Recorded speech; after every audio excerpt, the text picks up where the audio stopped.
Into Friday, we're looking at a market that wanted to be selling US dollars this week with currencies up across the board against the buck. The primary driver of the price action was more confirmation from the Fed that it was falling into line with the will of the market, adopting a more accommodative outlook for 2019.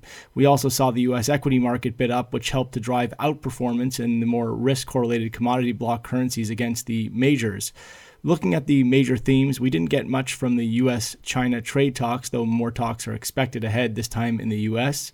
There have been no breakthroughs with the U.S. government shutdown, and Theresa May is still trying to figure out a way to make a deal happen next week, which continues to look like a gloomy prospect. This has resulted in Plan B headlines and chatter about an extension of the Article 50 date.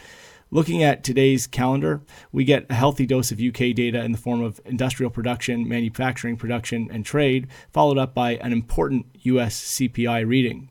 We think the CPI reading takes on added significance in the current backdrop, as a hotter than expected reading would put the Fed in a much more difficult spot with respect to its ability to appease investor demand with a full pause on rate hikes. With that said, we'll be keeping an eye on that equity market later today and believe it will be a lot more vulnerable if that CPI does in fact come in hotter than expected. That's all for now.